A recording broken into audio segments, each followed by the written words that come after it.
Good morning everyone. हम पढ़ने जा रहे हैं जिबरेलिक एसिड।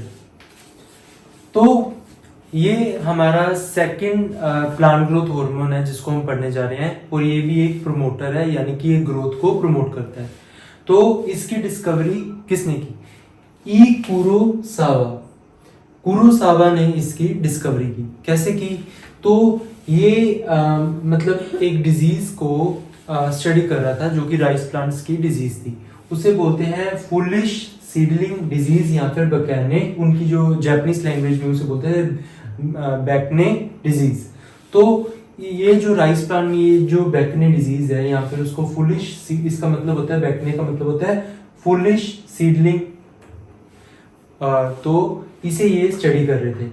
तो इसने ऑब्जर्व किया कि ये एक फंगस यानी कि उल्ली की वजह से हो रहा था। उस फंगस का नाम था जिबरेल्ला फ्यूजिकुराई। तो जिबरेल्ला फ्यूजिकुराई फंगस के कारण ये जो डिजीज थी इन प्लांट्स में हो रही थी। फिर इनमें से उन्होंने आइसोलेट किया और स्टेरिलाइज किया इसके फिल्ट्रेट को, और ये जो फिल्ट्रेट था उन्होंने जब प्लांट्स पे अप्लाई किया तो उन्होंने देखा प्लांट्स की हाइट काफी इंक्रीज हो रही थी। तो ऐसे ही जिबरेलिक एसिड की डिस्कवरी हुई। तो फुलिश सीडलिंग डिजीज में क्या था कि नॉर्मली जो राइस प्लांट्स होते हैं उनकी हाइट होती है अबाउट 4 फीट तक होती है, लेकिन जिन राइस प्लांट्स में ये डिजीज थी, बैकने डिजीज थी, तो उनके जो राइस प्लांट्स थे बैकने डिजीज वाले या फुलिश सीडलिंग डिजीज वाले, वो 15-15 फीट तक उनकी हाइट इंक्रीज हो रही थी। तो 15-15 फीट तक हाइट इंक्रीज होने की वजह से इतनी मतलब स्टेम जो वो थी इतनी स्ट्रॉन्ग नहीं होती कि इतनी हाइट को सस्टेन कर ले, तो जिसकी वजह से फेल हो जा रहे थे, ये सारे प्लांट्स बाद में गिर जा रहे थे। तो जिसकी वजह से फिर मतलब हमारी हार्वेस्ट या फिर हमारी यील्ड भी अच्छी नहीं आ रही थी। तो इसीलिए ये जो प्रॉब्लम थी ये जापानीज फार्मर फेस कर रहे थे। तो जापानीज साइंटिस्ट जो कुरोसावा थे वो जब ये डिजीज को स्टडी कर रहे थे तो उन्होंने ऑब्जर्व किया ये एक फंगस से हो रही है जिसका नाम है जिब्रेल्ला फ्यूजिकुराई, और उनके जो फिल्ट्रेट है उसको उन्होंने आइसोलेट किया और स्टेरिलाइज किया और उसमें से जिबरेलिक एसिड को ऑब्टेन किया। अब ये जो जिबरेलिक एसिड है या फिर वो जो फिल्ट्रेट था उन्होंने जब वो प्लांट्स पे अप्लाई किया तो उन्होंने देखा वो काफी हाइट प्लांट्स की इंक्रीज कर रहे हैं। तो ये था डिस्कवरी ऑफ जिबरेलिक एसिड, या फिर उसे जिब्रेलिन भी बोलते हैं, जिबरेलिन या फिर जिब्रेलिक एसिड। तो अब तक about hundreds of gibberellic acid discover हो चुके हैं, अबाउट 105 जिबरेलिक एसिड अब तक डिस्कवर हो चुके हैं। और ये जिसको इन्होंने ये कुरोसावा ने जो जिबरेलिक एसिड डिस्कवर किया था वो था थर्ड जिबरेलिक एसिड 3 या फिर थर्ड। ये ना सिर्फ फर्स्ट डिस्कवर्ड जिबरेलिक एसिड है पर ये सबसे ज्यादा स्टडीड जिबरेलिक एसिड भी है। तो Ga3 is the first discovered gibberellic acid जो कि कुरोसावा ने डिस्कवर किया था, और ये सबसे ज्यादा स्टडीड जिब्रेलिक एसिड भी यही है। और इनकी site of synthesis gibberellic acid की क्या है? तो जिब्रेलिक एसिड नोड्स पे बनता है, इंटरनोड्स पे बनता है और सीड्स पे बनता है। तो स्टेम में जहां पर मेरिस्टेमेटिक टिश्यू होता है उसे बोलते हैं नोड। यहीं से लीव्स और स्टेम ब्रांचेस यहीं से अराइज होती हैं। तो ये है नोड। तो ये नोड पे बनता है, और नोड के बीच वाले स्पेस यानी कि इंटरनोड, वहां पर भी जिबरेलिक एसिड की सिंथेसिस होती है, और सीड में भी जिबरेलिक एसिड की सिंथेसिस होती है। तो इन 3 साइट्स पे जिबरेलिक एसिड की सिंथेसिस होती है, वो है नोड, इंटरनोड और सीड।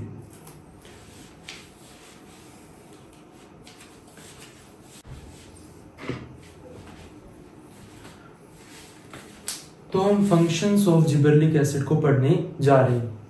तो जिबरेलिक एसिड स्टेम की एलोंगेशन को प्रमोट करता है, जैसे कि ग्रेप्स में या फिर शुगर केन में। तो ग्रेप्स में जैसे ये स्टेम की एक्सिस है, अगर हम इस पे जिबरेलिक एसिड अप्लाई कर देंगे तो स्टेम की जो एक्सिस है वो इंक्रीज हो जाएगी। स्टेम की एक्सिस अगर इंक्रीज हो जाएगी तो ये ग्रेप्स भी अपने फुल पोटेंशियल पे ग्रो कर पाएंगे। एक तो फ्रूट का साइज भी इंक्रीज हो जाएगा और एक मोर नंबर ऑफ ग्रेप्स भी होंगे। तो जिबरलिक एसिड से स्टेम एलोंगेशन वगैरह हम करवाते हैं ग्रेप्स में, जिससे फ्रूट का साइज भी इंक्रीज होएगा और उसकी क्वांटिटी भी और उनका नंबर ऑफ ग्रेप्स भी। तो एक तो ये ग्रेप्स में, और दूसरा ये शुगर केन में उसकी हाइट इंक्रीज करने में भी मदद करता है। जैसे शुगर केन पे अगर हम ये अप्लाई करते हैं तो उसकी हाइट भी ये इंक्रीज हो जाती है। तो शुगर केन पे जिबरलिक एसिड अप्लाई करने से उसकी हाइट इंक्रीज करने में ये इसका रोल है। तो मेन इसका काम क्या है, स्टेम एलोंगेशन, उसकी एप्लीकेशन जैसे कि ग्रेप्स की एक्सिस को इंक्रीज करना, स्टेम एक्सिस को, जिससे हमारा फ्रूट की क्वांटिटी इंक्रीज होगी। दूसरी इसकी एप्लीकेशन स्टेम एलोंगेशन की जैसे शुगर केन की हाइट को इंक्रीज करने में। उसके बाद इट डिलेज सेनेसेंस। सेनेसेंस एक टर्म है जो कि हम यूज करते हैं for ageing in plants. Senescence is a term that is used for ageing in plants. तो एजिंग को ये डिले कर देता है, तो जिसके कारण जो फ्रूट्स की राइपनिंग है, राइपनिंग पीरियड है, वो प्लांट्स पे इंक्रीज हो जाता है। फ्रूट्स का राइपनिंग पीरियड प्लांट्स में, उनके पकने का जो पीरियड है प्लांट्स पे, वो इंक्रीज हो जाएगा, जिसकी वजह से मार्केट में जब हम फ्रूट्स भेजेंगे तो पैचेस में भेज पाएंगे और एकदम से सभी को लेकर जाने की जरूरत नहीं पड़ेगी और खराब वगैरह भी कम होंगे, क्योंकि वो पैचेस में जा रहे हैं, सारे एक साथ खराब भी नहीं होंगे। तो इससे हम उनका राइपनिंग पीरियड इंक्रीज कर देते हैं और फ्रूट्स को भी आसानी से मार्केट में फार्मर्स ले जाके सेल कर सकते हैं। तो ये इसका एक सेकंड फंक्शन हो गया, it delays senescence that is ageing, जिसकी वजह से जो राइपनिंग पीरियड है फ्रूट्स का प्लांट पे वो हो जाता है इंक्रीज, जिससे फार्मर्स फ्रूट्स को आराम से मार्केट में पैचेस में ले जा सकते हैं विदाउट उनका खराब हुए बिना। और ये प्रमोट करता है माल्टिंग। माल्टिंग को ये कैसे प्रमोट करता है, जिबरलिक एसिड इंक्रीज करवा देता है production of enzyme such as amylases, such as amylases. तो जिबरलिक एसिड क्योंकि अमाइलेसिस जैसी एंजाइम की प्रोडक्शन को इंक्रीज करवा देता है, तो जो स्टार्च प्लांट में प्रेजेंट होता है उसको ये amylase enzyme sugar such as maltose में तोड़ देता है।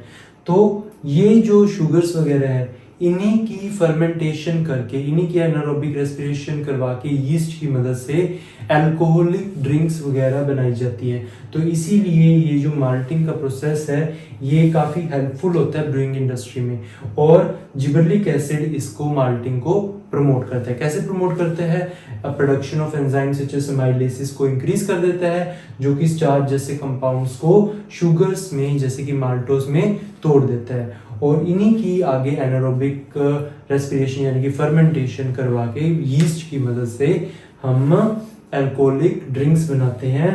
तो इसी तरह से ये जो प्रोसेस है हेल्पफुल है ब्रूइंग इंडस्ट्री में, और ये इम्प्रूव कर देता है शेप और size of peer and Apple. तो एप्पल का साइज और उनका शेप को भी ये इम्प्रूव करता है। एप्पल फ्रूट के एनलार्जमेंट में भी it is also use to increase the size of apple fruit. उनका शेप और उनका साइज, उनको ये इंक्रीज करता है जिबरलिक एसिड।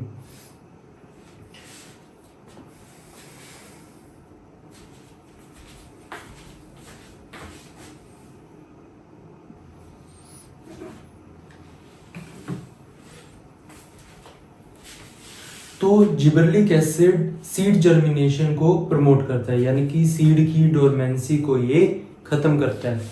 तो जब हम जिबरलिक एसिड को अप्लाई करते हैं सीड पे, तो उसकी जैसे ये मोनोकोट सीड है, मोनोकोट सीड में जो एंडोस्पर्म होता है, endosperm that is reserve food material, जो कि होता है स्टार्च की फॉर्म में मेनली, तो उसके ऊपर ये होती है राउंड एल्यूरोन लेयर। इसके अंदर एंजाइम होती हैं जैसे कि अमाइलेसिस एंजाइम। तो जिबरलिक एसिड एल्यूरोन लेयर की जो एंजाइम्स हैं उनको ये एक्टिवेट कर देगा और उनकी प्रोडक्शन को इंक्रीज कर देगा। तो अमाइलेस एंजाइम जैसे ही एक्टिवेट होगी तो एंडोस्पर्म के अंदर जो स्टार्च है, एंडोस्पर्म के अंदर जो स्टार्च है उसके ऊपर ये अमाइलेस एंजाइम एक्ट करेगी और इसको सिंपलर शुगर्स जैसे कि ग्लूकोज में तोड़ देगी।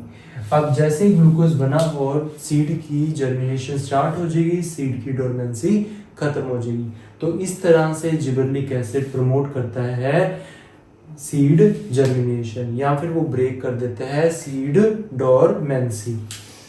तो इसके बाद है इट प्रमोट्स बोल्टिंग। तो ये बोल्टिंग को प्रमोट करता है, जैसे कि कैबेज प्लांट।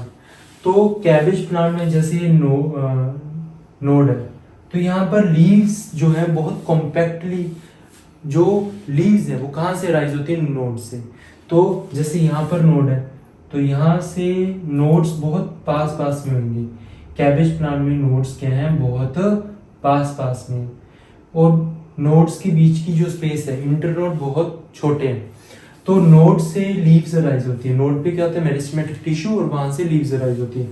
तो ये जो नोड्स होते हैं कैबेज प्लांट में, वो बहुत पास होते हैं, और यहाँ से लीव्स राइज होगी। हर एक नोड से क्या होगी, लीफ राइज होगी, जिसकी वजह से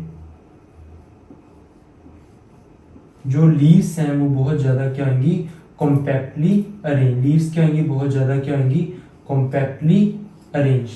तो जब हम जिबरेलिक एसिड अप्लाई करते हैं, जब हम क्या करते हैं, जिबरेलिक एसिड अप्लाई करते हैं या जिबरेलिन अप्लाई करते हैं, तो इंटरनोड एलोंगेशन हो जाएगी, यानी कि ये जो नोड्स हैं ये दूर दूर चलेंगे। ये नोड्स क्या थी, ये लाइंस क्या थी, नोड्स, ये बहुत कॉम्पैक्टली अरेंज थे, नोड्स पास पास में थे। तो ये इंटरनोड एलोंगेशन यानी कि नोड्स के बीच वाली स्पेस बड़ी हो जाएगी, यानी ये है इंटरनोड एलोंगेशन। तो यानी कि लीव्स भी क्या हो जाएंगे, दूर दूर। उसके बाद followed by flowering, followed by flowering, इसी को हम बोलते हैं बोल्टिंग। जब हम जिबरेलिक एसिड अप्लाई करते हैं, जैसे कि रोजेट प्लांट्स में, रोजेट प्लांट जैसे कि कैबेज, इनमें क्या होता है कि नोड्स बहुत कॉम्पैक्टली अरेंज होती हैं, नोड्स बहुत पास पास में होती हैं। तो नोड्स पास पास में, यानी कि नोड्स के बीच की स्पेस, यानी कि इंटरनोड, वो बहुत कम है। तो जब हम जिबरेलिक एसिड अप्लाई करते हैं तो ये नोड्स दूर चले जाते हैं, यानी कि इंटरनोड बड़ा हो गया या इंटरनोड एलोंगेट हो गया, जिसकी वजह से फिर लीव्स भी क्या चली जाएंगी, दूर दूर। फॉलोड बाय फ्लावरिंग, इसी को हम क्या बोलते हैं, बोल्टिंग। तो when gibberellic acid is applied, तो there is internode elongation followed by flowering, and तो उसी को हम क्या बोलते हैं, बोल्टिंग। और ये होता है रोजेट प्लांट में हम ऐसे करते हैं, क्योंकि रोजेट प्लांट्स जैसे कि कैबेज, उसमें जो नोड्स होते हैं वो बहुत पास पास में होते हैं। तो इसकी वजह से जो लीव्स हैं वो भी एकदम से कॉम्पैक्टली अरेंज होंगी। तो अगर हम जिबरेलिक एसिड अप्लाई कर देंगे तो ये इंटरनोड बड़ी होने के कारण से लीव्स दूर दूर चली जाएंगी, और बाद में क्या हो जाएगी, फ्लावरिंग।